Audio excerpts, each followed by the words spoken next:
trying to win in business, and now this is how you captivate an audience.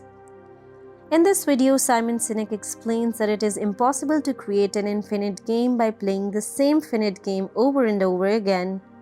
All that will happen in that you will become exhausted, and the more details you can provide about a particular event, the more people will be able to empathize with you.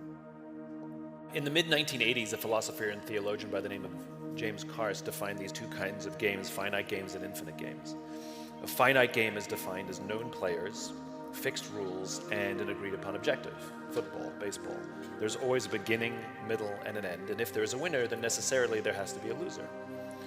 Then you have infinite games. Infinite games are defined as known and unknown players, which means anyone can join the game at any time, and you don't necessarily know who all the other players are. The rules are changeable, which means every player can play however they want. And the objective is to perpetuate the game, to stay in the game as long as possible. Turns out, we are players in infinite games every day of our lives, whether we know it or not. There's no such thing as winning healthcare, right? There's no such thing as winning education. You can come in first for the finite amount of time you're at school, where we agree upon the time frame and the metrics, grades, but nobody wins education or nobody wins learning. You can't be number one in your marriage. You can be number two, but you can't be number one. Well, maybe the first time. Exactly. But then it's finite, and you have to try again. Exactly. The goal is to perpetuate, remember? And there's definitely no such thing as winning business. But if you listen to the language of so many people, it becomes abundantly clear they don't actually know the game they're playing in. You know, I hear people all the time in business talk about, we're number one, or I'm the best, you know, or I want to beat my competition. Based on what? Based on what agreed upon metrics, objectives, or timeframes. And this is a problem, because when we play with a finite mindset in an infinite game, when we play to win in a game that has no finish line, then there are some consistent and predictable outcomes. The big ones are the decline of trust, the decline of cooperation, and the decline of innovation. And if you think about it, everything that I just described, like you don't know who all the other agents are, anybody can become an agent at any time they want. Anybody can run their business however they want, and nobody wins. You can, selling a property is finite. There's a beginning, middle, and end. Okay, that's what I was going to ask you about. Okay. But then it just repeats and repeats, and a series of repeating finite games doesn't make an infinite game. It just makes you exhausted. In the middle of 1980s, a philosopher and theologian by the name of James Carse defined the difference between two types of games: finite and infinite games. A game is considered to be finite if it has known players, set rules, and common goal. In games like football and baseball, there is always a beginning, middle, and end. If there is a winner, then there must necessarily be a loser. If there are no winners or losers, then the games are considered to be infinite. It turns out that we are all players in infinite games on a daily basis, regardless of whether or not we are aware of it.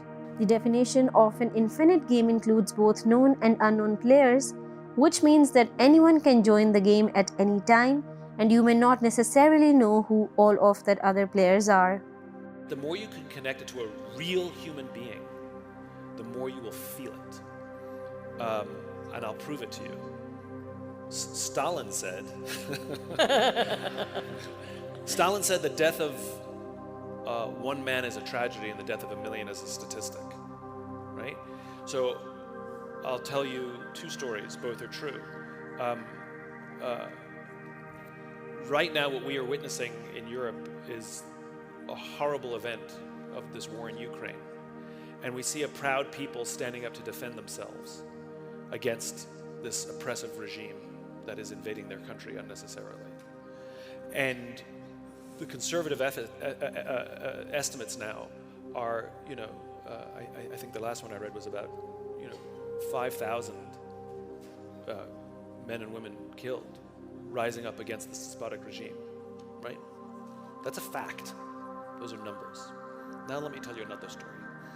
I have a friend named Cami who lives in San Clemente, California, and she was driving home from work one day, and as she turned the corner, she came upon a car accident that had just happened, where a 17-year-old driver had hit an 18-year-old pedestrian. And this 18-year-old girl was lying on the street, her leg at a 90-degree angle, unconscious, and the ambulances hadn't arrived yet. Cammie pulled her car over and got out and sat with the girl, and just sat with her until the paramedics arrived. Eventually the paramedics arrived and took her away. And a few days later, she was curious what happened to that girl. She went online onto the blotter and found out that that 18-year-old girl had died. Okay, what made you feel more? Thousands of people who died standing up against a oppressive regime to defend their lifestyle and their democracy? Or one 18-year-old girl who got hit by a car in California?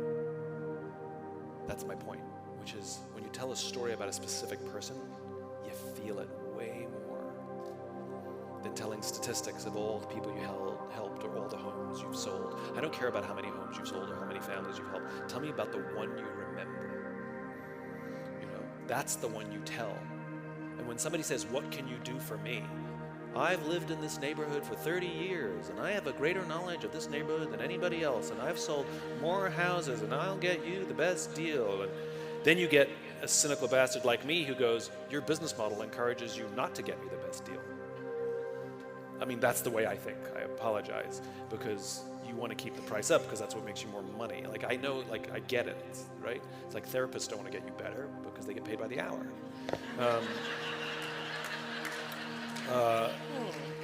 If they did flat fee, we'd all be fine.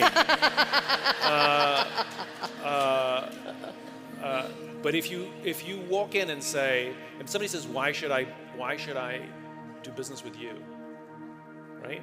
You'd be like, 3 years ago I met this family, the Joneses. Oh, what a wonderful couple, 2 kids, Lucy and George, and just the best. And you tell a story about what you got to know about them and what they were looking for and how you spent the time with them. And people will relate their experience to the Joneses, not to the 55 houses you've sold or the 30 years you've been in business, because I don't care. I just need one. And so the more you can tell a specific story, the more people can feel it. The rules are changeable, which means that every player can play however they want, and the objective is to perpetuate the game in order to stay in the game for as long as possible. There is no such thing as winning. The more you can connect it to a real human being, the more you will feel it. And I'll prove it to you. Stalin said, "The death of one man is a tragedy in the death of a million as a statistic, right?" So I will tell you 2 stories, both are true. Right now, what are we witnessing in Europe is a horrible event of this war in Ukraine. We see proud people standing up to defend themselves against this oppressive. The more you can connect it to a real human being, the more you will feel it. Hope you liked the video. Thanks for watching. For more videos like these, and please subscribe.